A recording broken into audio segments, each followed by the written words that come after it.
ونصلي على رسوله الكريم أما بعد فأعوذ بالله من الشيطان الرجيم بسم الله الرحمن الرحيم في صحف مكرمة مرفوعة مطهرة بأيدي سفرة كرام بررة وقال رسول الله صلى الله عليه وسلم يبعث الله معاوية يوم القيامة وعليه رداء من نور الإيمان او كما قال علیہ الصلاۃ والسلام ان اللہ وملائکتہ یصلون علی النبی یا ایھا الذین آمنوا صلوا علیہ وسلموا تسلیما۔ تمام حضرات شوق اور محبت سے درود پاک پڑھیں۔ اللہم صلی علی سیدنا و مولانا محمد وعلی آل سیدنا و مولانا محمد وبارک وسلم وصلی علیہ۔ میرے عزیز دوستو، پہلے آج آپ حضرات کو دیکھ کر بڑی خوشی ہوئی کہ آپ لوگ بالخصوص نوجوان طبقہ یہاں پر جمع ہو کر کے ہر ہفتے میں ذکر صحابہ کی محفل سجاتے ہیں۔ یہ کوئی عام معمولی کام نہیں ہے۔ رسول اللہ صلی اللہ علیہ وسلم نے ارشاد فرمایا، جس زمین پر میرا کوئی صحابی آ جائے اور اس زمین کے اندر وہ دفن ہو جائے تو اس زمین والوں کے لیے قیامت کے دن یہ صحابی نور کا ذریعہ بنے گا، اور قیامت کے دن یہ ان لوگوں کے لیے قائد اور رہنما بن کر کے اپنے ساتھ جنت میں لے کے جائے گا۔ صحابہ کرام رسول اللہ صلی اللہ علیہ وسلم کی وہ جماعت ہے کہ صحابی بننا ایک ایسی عبادت ہے جو اللہ کے ہاں ضرور قابل قبول ہے۔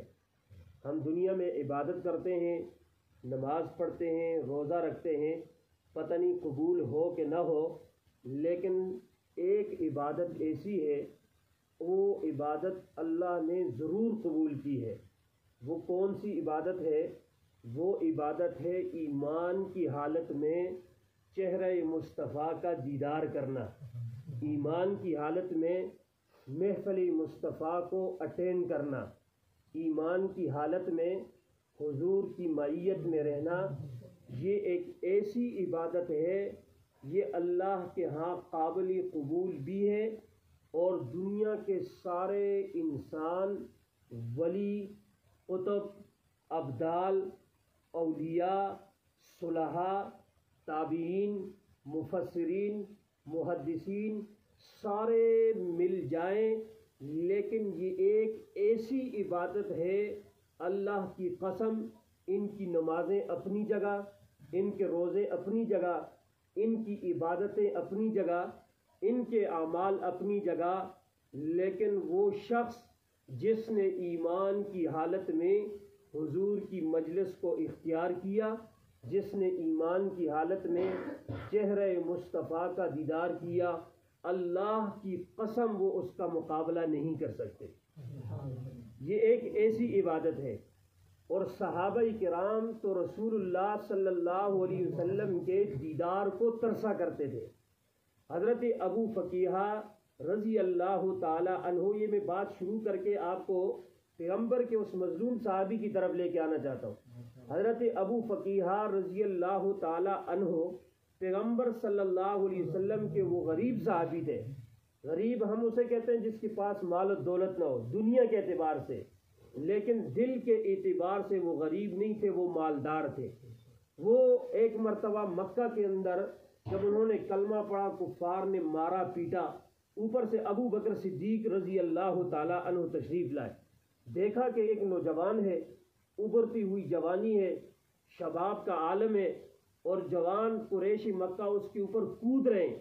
ابو فقیہہ رضی اللہ تعالیٰ عنہ کو ابو بکر صدیق نے دیکھا، غلام تھے، فوراً ان کے مالک کو رقم دی، آزاد کر دیا، لیکن ان بدبختوں نے انہیں چھوڑنے سے پہلے اتنا کودے کہ ان کی ہڈی پسلیاں یہ توڑ ڈالی۔ ابو بکر صدیق رضی اللہ تعالیٰ عنہ نے ان کو دھکیل کے ہٹایا۔ ابو فقیہہ بے ہوش پڑے تھے، ہوش میں آئے تو ابو بکر صدیق رضی اللہ تعالیٰ عنہ نے دودھ کا یا پانی کا پیالہ تھا ان کے سامنے حاضر کیا۔ ابو فقیہہ اس کو لیجئے، قبول کیجئے، پی لیجئے۔ آپ نے مار کھائی ہے، مار کھا کے انسان کو پیاس لگتی ہے۔ جناب ابو فقیہ رضی اللہ تعالیٰ عنہ کہنے لگے ابو بکر اللہ کی قسم جس محمد کی وجہ سے جس کی محبت میں نے مار کھائی ہے، جب تک اس کے چہرے انور کو نہ دیکھ لوں میں پانی یا دودھ نہیں پی سکتا۔ حضرت ابو بکر صدیق رضی اللہ تعالیٰ عنہ ان کو اٹھایا، پکڑ کر ایک دوسرے صحابی لے کر حضور کے دربار میں پہنچے۔ قربان جاؤں صحابہ جن کے استقبال کے لیے آقا خود کھڑے ہوتے تھے، وہ نبی جس کے استقبال فرشتے کیا کرتے تھے، آج نبی اپنے یاروں کا استقبال کر رہے۔ ابو فقیہ رضی اللہ تعالیٰ عنہ کے استقبال کے لیے حضور کھڑے ہوئے۔ جس طرح آدمی اچانک کھڑا ہو جاتا ہے، اس کے کندھے پر کوئی چیز گر جاتی ہے، حضور کی کملی پڑی ہوئی چادر نیچے گر گئی، آپ کھڑے ہوئے، آنکھوں سے آنسوئیں، ابو فقیہ حضور کو دیکھ رہے ہیں، آقا ابو فقیہ کے چہرے کو دیکھ رہے ہیں۔ ابو بکر صدیق پھر پیالہ لے کے حاضر ہوئے، کہا ابو فقیہ مصطفیٰ کے چہرے کا دیدار تو ہو چکا، لہٰذا یہ پی لیجئے۔ لیکن ابو فقیہ اپنی زبان حال سے کہتے ہیں مریضان محبت کو فقط دیدار کافی ہے، ہزاروں طب کے نسخوں سے نگاہ یار کافی ہے۔ ابو فقیہ رضی اللہ تعالیٰ عنہ کہنے لگے ابو بکر آج آپ کے ہاتھوں سے نہیں، جس حبیب کی محبت میں مار کھائی ہے ان کے ہاتھوں سے پینا چاہتا ہوں۔ اسی کے اوپر حضرت عثمان غنی رضی اللہ تعالیٰ عنہ کا وہ واقعہ مشہور آپ نے سنا ہوگا۔ حضرت عثمان غنی رضی اللہ تعالیٰ عنہ ایک مرتبہ سفر سے واپس ہوئے، مدینے کے اندر ایک کنواں تھا جو ایک یہودی کے قبضے میں تھا، اور وہ کنواں ایسا تھا کہ اس سے یہودی پانی بھرنے نہیں دیتا تھا، بیچتا تھا۔ تو حضرت عثمان غنی رضی اللہ تعالیٰ عنہ سفر سے آئے، دیکھا آقا بھی پریشان ہے، صحابہ کرام بھی پریشان بیٹھے ہیں۔ حضرت عثمان غنی رضی اللہ تعالیٰ عنہ نے ایک ساتھی سے پوچھا بھائی آقا کیوں پریشان ہے؟ تو اس وقت ساتھی نے بتایا کہ حضور اس لیے پریشان ہیں کہ یہودی کا کنواں ہے اور یہودی جو ہے پانی لے کر جانے نہیں دیتا۔ تو حضرت عثمان غنی رضی اللہ تعالیٰ عنہ فوراً چلے گئے، فوراً اس یہودی کے پاس گئے، اسے کہا میں آپ سے کنواں خریدنا چاہتا ہوں۔ اس نے مانا انکار کے بعد حتیٰ قیمت طے ہو گئی، آدھا کنواں خریدا اور اس کو پیسے دیے، کہا تم پیسے گنو لیکن ایک پیالے کے اندر مجھے پانی ڈال کے دے دو، میرا نبی پیاس کی عالم میں بیٹھا ہوئے۔ فوراً حضرت عثمان غنی وہ پیالہ لیا، لے کر کے سیدھا حضور کے دربار میں آئے۔ آقا کریم صلی اللہ علیہ وسلم سے فرمایا یا رسول اللہ صلی اللہ علیہ وسلم، میں عثمان آپ کے لیے پانی لے کر کے آیا ہوں۔ حضور علیہ السلام نے اپنے ہاتھ آگے بڑھائے، حضرت عثمان نے پیالے کو پیچھے کر دیا۔ حضور نے پوچھا عثمان پانی کا پیالہ میرے لیے لے کے آئے ہو اور پیچھے کر رہے ہو؟ عثمان کہتے ہیں یا رسول اللہ آج عثمان کا دل چاہتا ہے لب مصطفیٰ کے ہوں، ہاتھ عثمان کے ہوں، اپنے ہاتھوں سے پلانا چاہتا ہوں۔ حضور نے فرمایا پلا لیجئے۔ حضرت عثمان نے میری محبت کے لیے عثمان نے یوں ہاتھ آگے کیے، حضور کو پانی پلایا، اور پھر حضور نے بدلہ کیا دیا، فرمایا قیامت کا دن ہوگا، میں حوض کوثر پر ہوں گا، میرے ایک جانب ابو بکر ہوں گے، دوسری جانب عمر ہوں گے، جو لوگ آئیں گے میں پیالہ بھر کر کے دائیں جانب ابو بکر کو دوں گا، وہ ان کو پلائیں گے، بائیں جانب عمر کھڑے ہوں گے، میں ان کو دوں گا، وہ آگے پلائیں گے۔ لیکن جب میرا یار عثمان آئے گا تو میں کہوں گا، ابو بکر کہیں گے یا رسول اللہ پیالہ مجھے دیجئے میں پلانا چاہتا ہوں، عمر کہیں گے آقا مجھے دیجئے میں پلانا چاہتا ہوں، لیکن حضور فرمائیں گے نہیں ابو بکر آج تم نہ پلاؤ، عمر تمہیں بھی ضرورت نہیں ہے۔ دنیا میں عثمان کی چاہت تھی کہ ہاتھ عثمان کے ہوں گے، لب مصطفیٰ کے ہوں گے، آج مصطفیٰ کی چاہت ہے کہ ہاتھ مصطفیٰ کے ہوں گے، لب عثمان کے ہوں گے، اپنے ہاتھوں سے پانی پلائیں گے۔ تو میرے دوستو یہ صحابہ کرام تھے، اور صحابہ کرام من حیث صحابیت کے اعتبار سے سارے برابر ہیں فضیلت کے اندر، صحابیت میں، لفظ صحابیت میں سارے برابر ہیں۔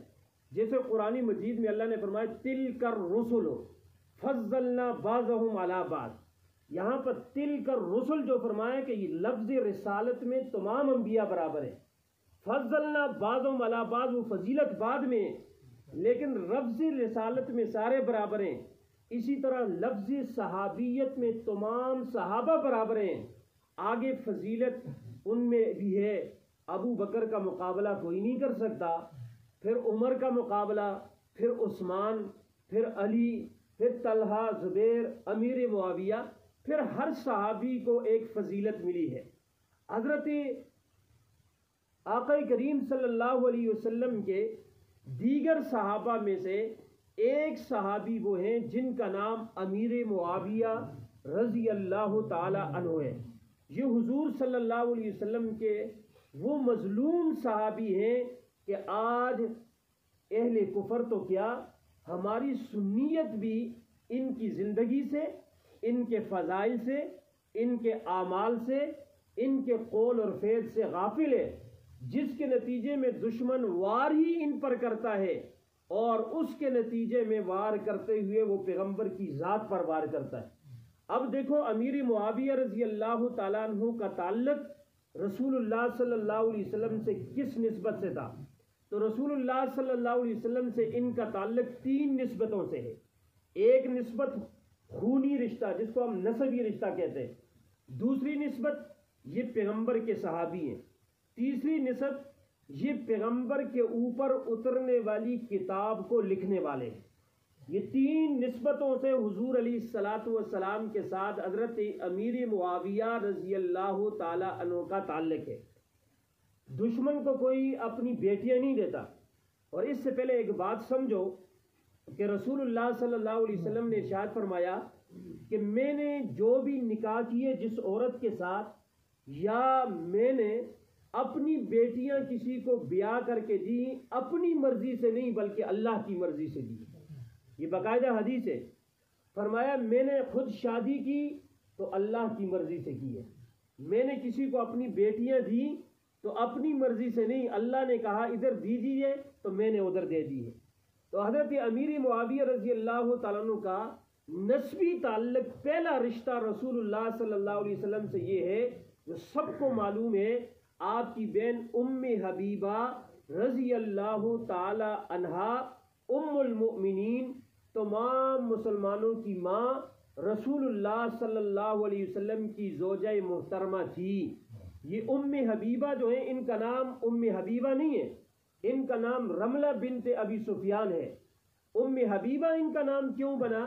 ان کے جو پہلے شوہر تھے عبید اللہ بن جحش، ان کے ساتھ جب ان کی شادی ہوئی تھی جو حبشہ میں فوت ہو گئے تھے، ان سے ایک بیٹی تھی، اس کا نام حبیبہ تھا، اس کی وجہ سے ان کی کنیت ام حبیبہ بنی، اور یہ رسول اللہ صلی اللہ علیہ وسلم کے ساتھ نکاح میں آئی۔ تو یہ ام حبیبہ یہ حضرت امیر معاویہ رضی اللہ تعالی عنہ کی بہن ہے۔ اسی کے اوپر ایک رسول اللہ صلی اللہ علیہ وسلم کا فرمان بھی سماعت فرما لیجیے۔ آپ صلی اللہ علیہ وسلم ایک مرتبہ اپنی زوجہ محترمہ ام المؤمنین حضرت ام حبیبہ رضی اللہ تعالی عنہا کے گھر تشریف لائے۔ اسی سے چند لمحے پہلے حضرت امیر معاویہ رضی اللہ عنہ ایک سفر سے تشریف لائے تھے اور اپنی بہن کے گھر میں آئے تھے، اور اپنی بہن کے گھر میں انہوں نے گود میں سر رکھا ہوا تھا، اور ان کی بہن ان کے سر میں مالش کر رہی تھی یا تیل لگا رہی تھی۔ تو رسول اللہ صلی اللہ علیہ وسلم تشریف لائے، آپ نے پوچھا ام حبیبہ یہ کیا؟ کہا یا رسول اللہ یہ میرا بھائی امیر معاویہ ہے، سفر سے تھکا ہوا آیا ہے۔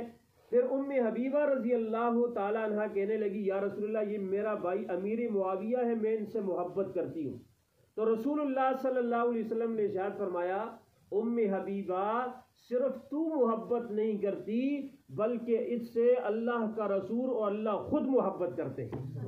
اور ایک روایت میں کہ آپ صلی اللہ علیہ وسلم نے ارشاد فرمایا یا اللہ میں اس امیر معاویہ سے محبت کرتا ہوں، تو بھی محبت کر، اور جو شخص امیر معاویہ سے محبت کرے اے اللہ تو اس سے بھی محبت کر لے۔ یہ پہلا تعلق رسول اللہ صلی اللہ علیہ وسلم کے ساتھ ان کا تھا۔ دوسرا رشتہ حضرت امیر معاویہ رضی اللہ تعالیٰ عنہ حضور علیہ السلام کے ہم زلف ہیں، جس کو ہم اپنی زبان میں سانڈو بولتے ہیں۔ رسول اللہ صلی اللہ علیہ وسلم کے ہم زلف ہیں۔ آپ صلی اللہ علیہ وسلم کی زوجہ محترمہ حضرت ام سلمہ رضی اللہ تعالی عنہا، ان کی جو بہن تھی قریبۃ الصغریٰ، وہ حضرت امیر معاویہ رضی اللہ تعالی عنہ کے نکاح میں تھی، لیکن ان سے کوئی اولاد پیدا نہیں ہوئی۔ یہ رسول اللہ صلی اللہ علیہ وسلم کی سالی تھی جو امیر معاویہ رضی اللہ تعالیٰ عنہ کے نکاح میں تھی۔ تیسرا رشتہ کہ رسول اللہ صلی اللہ علیہ وسلم کے چچا زاد بھائی حضرت علی المرتضیٰ رضی اللہ تعالی عنہ کے چچا زاد بھائی حضرت حارث بن نوفل بن حارث بن عبد المطلب، ان کے نکاح میں حضرت امیر معاویہ رضی اللہ تعالی عنہ کی بہن ہند بن ابی سفیان تھی۔ ایک ہند حضرت امیر معاویہ کی والدہ کا نام ہے، ایک ان کی بہن کا نام ہے۔ یہ بہن حضرت علی رضی اللہ تعالیٰ عنہ کے چچا زاد بھائی حارث بن نوفل بن حارث بن عبد المطلب کے نکاح میں تھی۔ چوتھی رشتہ داری رسول اللہ صلی اللہ علیہ وسلم کے ساتھ یہ تھی کہ حضرت علی المرتضیٰ کے بیٹے جن کو امام حسین رضی اللہ تعالیٰ عنہ کہا جاتا ہے، حضرت حسین رضی اللہ تعالیٰ عنہ کے بیٹے علی اکبر جو شہید کربلا بھی ہیں، ان کی والدہ لیلہ بنت مرہ، لیلہ بنت مرہ کی جو والدہ تھی میمونہ، یعنی علی اکبر کی نانی، یہ حضرت امیر معاویہ رضی اللہ تعالی عنہ کی بھی رشتہ دار ہیں۔ غالباً حضرت امیر معاویہ رضی اللہ تعالیٰ عنہ کی چچا زاد بہن یا اس طرح کا رشتہ ان کے ساتھ لگتا ہے۔ ایک رشتہ رسول اللہ صلی اللہ علیہ وسلم کے صحابی حضرت امیر معاویہ رضی اللہ تعالیٰ عنہ کا آپ صلی اللہ علیہ وسلم کے ساتھ صحابیت کا رشتہ ہے۔ نسبی رشتہ اگر نبی ہوتا، صحابیت کا رشتہ ایسا رشتہ ہے کہ دنیا کی تمام چیزیں اس کے اوپر قربان ہیں۔ اسی کے اوپر ایک بات یاد آئی، حضرت عبداللہ بن مبارک رحمت اللہ تعالی علیہ سے کسی نے پوچھا عمر بن عبدالعزیز افضل ہیں یا امیر معاویہ رضی اللہ تعالیٰ عنہ افضل ہیں؟ عمر بن عبدالعزیز کے دور کو دور ثانی عمر کہا جاتا ہے۔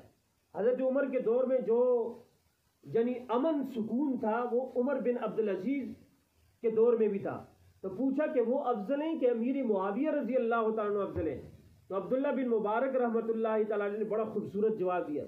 انہوں نے کہا کہ عمر بن عبدالعزیز اپنی جگہ، لیکن حضرت امیر معاویہ رضی اللہ تعالیٰ عنہ نے رسول اللہ صلی اللہ علیہ وسلم کے ساتھ سواری پر بیٹھ کر کے جو جہاد کیا اور راستے میں چلتے ہوئے جو گرد و غبار اٹھ کر کے امیر معاویہ پہ نہیں بلکہ جس جانور پر سواری کی اس کے نتھنوں کے اندر، ناک کے اندر جو مٹی چلی گئی ہے، عمر بن عبدالعزیز تو اس مٹی کا مقابلہ نہیں کر سکتا، وہ امیر معاویہ کا کیا مقابلہ کرے گا؟ اور دوسری بات، امیر معاویہ رضی اللہ تعالیٰ عنہ حضور علیہ السلام کے کاتب بھی تھے۔ آپ علیہ الصلوۃ والسلام کے خط بھی لکھا کرتے تھے اور رسول اللہ صلی اللہ علیہ وسلم پر اترنے والی وحی قرآن کو بھی لکھا کرتے تھے۔ ایک اعتراض جو عام طور پر کیا جاتا ہے کہ حضرت امیر معاویہ رضی اللہ تعالی عنہ رسول اللہ صلی اللہ علیہ وسلم کے خطوط لکھتے تھے، قرآن مجید کو نہیں لکھا کرتے تھے، یہ عام اعتراض ہوتا ہے۔ تو یہ بات یاد رکھو، رسول اللہ صلی اللہ علیہ وسلم کے جو خطوط بھی تھے یہ بھی کوئی عام بات نہیں۔ قرآن خود کہتا ہے وَمَا يَنْطِقُ عَنِ الْهَوَىٰ إِنْ هُوَ إِلَّا وَحْيٌ يُوحَىٰ، رسول اللہ صلی اللہ علیہ وسلم جو بھی بات کرتے تھے وہ اللہ کی طرف سے نازل ہونے والی وحی کے ذریعے کرتے تھے۔ اسی کے اوپر فرمایا حضرت امیر معاویہ رضی اللہ تعالیٰ عنہ ایک مرتبہ نبی کریم صلی اللہ علیہ وسلم کے پاس تشریف لائے، آپ کے کان کے پیچھے قلم رکھا ہوا تھا، آپ صلی اللہ علیہ وسلم نے دیکھا، پوچھا امیر معاویہ یہ قلم کیسا؟ کہا یا رسول اللہ یہ قلم اللہ اور اس کی رسول کی اطاعت میں استعمال ہوتا ہے۔ تو آپ صلی اللہ علیہ وسلم نے فرمایا امیر معاویہ میں بھی تمہیں جو بات لکھواتا ہوں وہ اللہ کے حکم کو لکھواتا ہوں۔ تو اس سے یہ بات ثابت ہوگی کہ رسول اللہ صلی اللہ علیہ وسلم کے خطوط ہوں یا آپ علیہ الصلوۃ والسلام کی گفتگو ہو، یہ ساری باتیں اللہ کی طرف سے وہی ہوتی تھی، تب آپ صلی اللہ علیہ وسلم آگے لکھواتے تھے۔ اس کے علاوہ باقی مستند روایتوں میں یہ بات ملی ہے کہ امیر معاویہ رضی اللہ تعالیٰ عنہ باقاعدہ قرآن کو بھی لکھا کرتے تھے۔ یہ ان 17 لوگوں میں سے تھے جو لکھنا پڑھنا جانتے تھے اور 2 لوگ وہ تھے جو رسول اللہ صلی اللہ علیہ وسلم کے بالکل خاص رازدان بھی تھے، ان میں سے ایک زید بن ثابت رضی اللہ تعالیٰ عنہ، اور دوسرا جنہیں مقام حاصل ہے وہ امیر معاویہ رضی اللہ تعالیٰ عنہ ہے۔ اب اسی کے اوپر ایک دوسری روایت تطہیر الجنان، یہ علامہ ابن حجر رحمۃ اللہ تعالیٰ علیہ نے کتاب لکھی، مولانا عبدالشکور لکھنوی رحمۃ اللہ تعالیٰ نے اس کو اردو ترجمہ بھی کیا ہے۔ علماء جانتے ہیں اس کتاب کو خرید کے اس کا مطالعہ بھی کریں، اس میں امیر معاویہ رضی اللہ تعالیٰ عنہ کے فضائل موجود ہیں۔ ایک روایت اس میں منقول ہے کہ رسول اللہ صلی اللہ علیہ وسلم کے صحابی حضرت امیر معاویہ رضی اللہ تعالیٰ عنہ کے متعلق کہ اللہ تعالیٰ نے ایک مرتبہ عوف بن مالک رضی اللہ تعالیٰ عنہ یا مالک بن عوف، یہ دونوں نام جو ہیں وہاں پر موجود ہے، عوف بن مالک رضی اللہ تعالیٰ عنہ، یہ ایک مرتبہ اریحہ کی مسجد میں آرام فرما رہے تھے، قیلولہ کر رہے تھے۔ اچانک ان کی آنکھ کھلی، جیسے آنکھ کھلی انہوں نے دیکھا کہ دور سے ایک شیر آ رہا ہے، تو انہوں نے جلدی سے اپنا سامان نکالنا چاہا کہ میں شیر کے ساتھ مقابلہ کروں، لیکن شیر نے آواز دی کہ میں آپ کے پاس ہی آ رہا ہوں، آپ کو اوزار نکالنے کی ضرورت نہیں۔ قریب آئے اور کہا مجھے اللہ نے بھیجا ہے کہ آپ جا کر کے امیر معاویہ کو جنت کی خوشخبری سنائیں۔ عوف بن مالک رضی اللہ تعالیٰ فرماتے ہیں کہ میں نے پوچھا کون سا امیر معاویہ؟ کہا سفیان کے بیٹے امیر معاویہ کو جنت کی خوشخبری سنائیں۔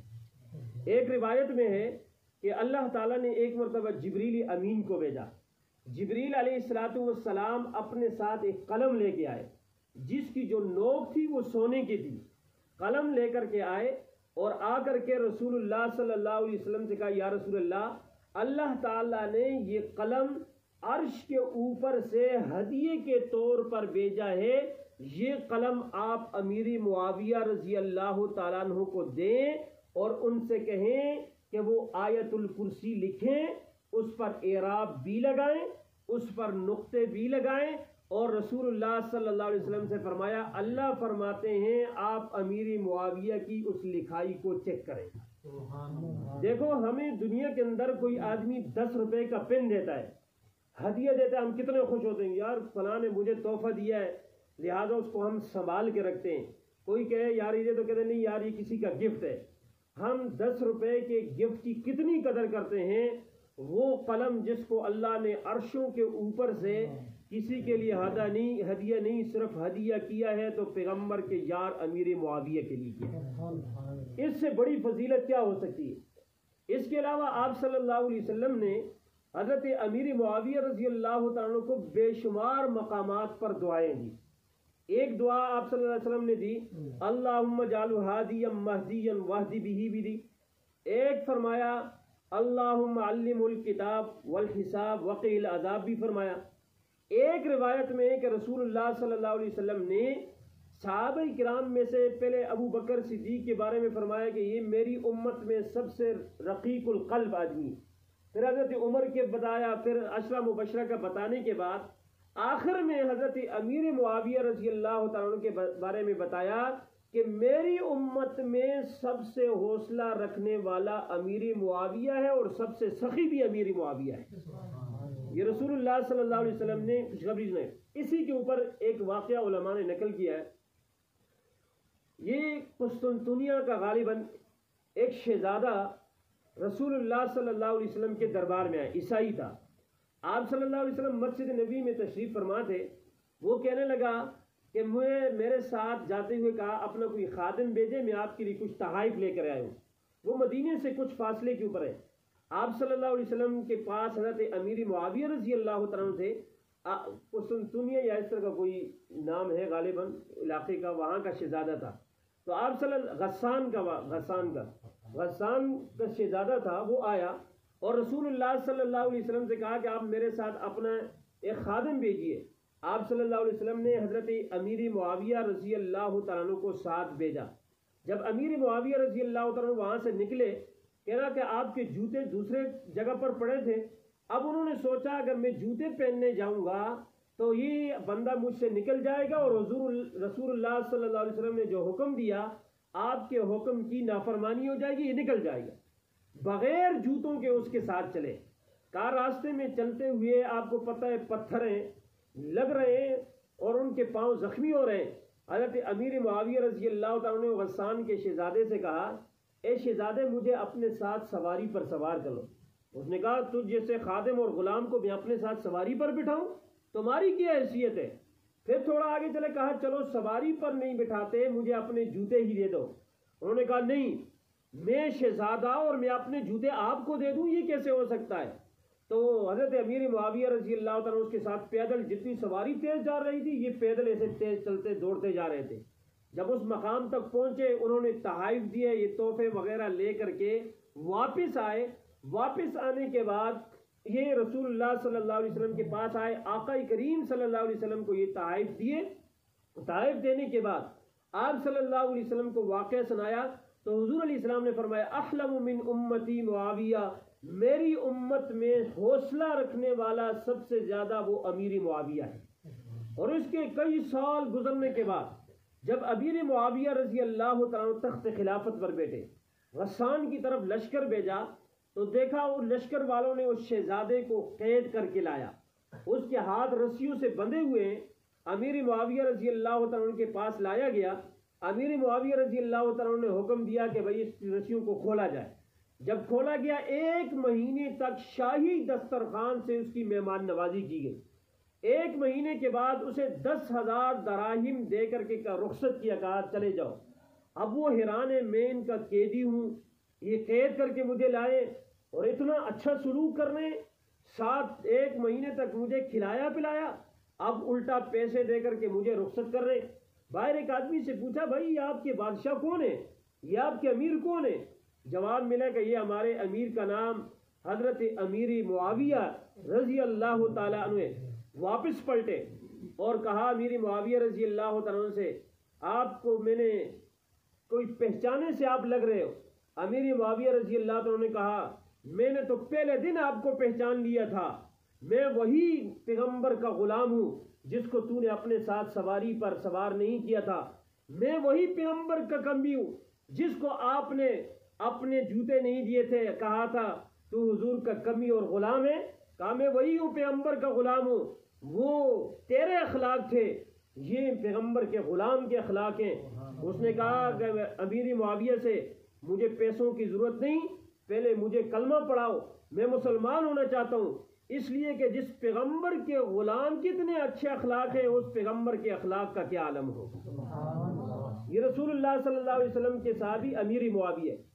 اب نبی علیہ الصلوۃ والسلام نے 2 دعائیں دی. کہا میری امت میں حوصلہ رکھنے والا امیر معاویہ اور فرمایا کہ میری امت کا سخی بھی امیر معاویہ. یہ 2 صفات جس آدمی کے اندر پائی جائیں، اس لیے کہ جب کوئی سختی کسی کے اوپر ہونا تو آدمی بڑے حوصلے کے ساتھ بڑی بردباری کے ساتھ وہی آدمی حوصلہ رکھ سکتا ہے جس کا ہم کہتے ہیں جگر بڑا ہوتا ہے، جس کا دل بڑا ہوتا ہے. جب آدمی اپنے غصے کو کنٹرول میں رکھتا ہے تو غصے کی وجہ سے جن گناہوں میں مبتلا ہوتا ہے اس سے بچ جاتا ہے. تو اس وجہ سے فرمایا کہ امیر معاویہ حوصلہ رکھنے والے ہیں لہٰذا یہ گناہوں سے بھی پاک ہیں. اور دوسری بات فرمائی کہ یہ سخی ہیں. تو آپ صلی اللہ علیہ وسلم کی ایک روایت ہے، فرمایا جس آدمی کے دل میں دنیا کی محبت نہ ہو، دنیا کی مال و دولت کی محبت نہ ہو تو فرمایا اس کے دل میں کبھی حسد نہیں ہوگا. تو جب امیر معاویہ کے دل میں دنیا کی محبت نہیں، سخی تھے تو لہٰذا ان کے دل میں حسد بھی نہیں ہے. تو لہٰذا حسد ایک ایسی چیز ہے جو انسان کے دل میں برائیوں کو جنم دیتی ہے. تو یہ برائیاں بھی ان سے بھی امیر معاویہ رضی اللہ تعالیٰ عنہ دور تھے. تو یہ پیغمبر صلی اللہ علیہ وسلم کے صحابی تھے.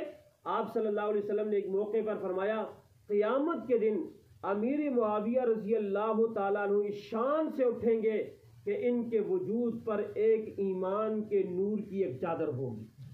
فرمایا ان کے وجود پر ایمان کے نور کی ایک چادر ہوگی.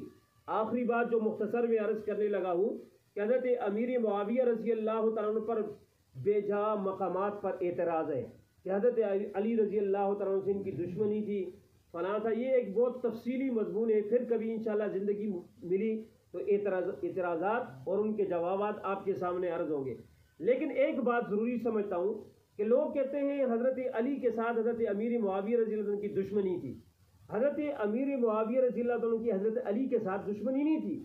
اگر دشمنی ہوتی تو دشمن کی تعریف پہ آدمی خوش نہیں ہوتا. ایک مرتبہ حضرت امیر معاویہ رضی اللہ عنہ کے سامنے ایک آدمی نے حضرت علی کی شان میں اشعار پڑھے. وہ جو بھی شعر پڑھتا علی کی شان میں، امیر معاویہ کہتے علی اسی سے بھی آگے بڑھ کر ہیں. دوسرا شعر پڑھتا پھر کہتے اس سے بھی آگے بڑھ کر ہیں. پھر اس کے بعد جب اس نے اشعار ختم کیے، امیر معاویہ رضی اللہ عنہ کی آنکھوں میں آنسو آ گئے اور اتنا خوش ہوئے اس شخص کو 17,000 دینار انعام دیے.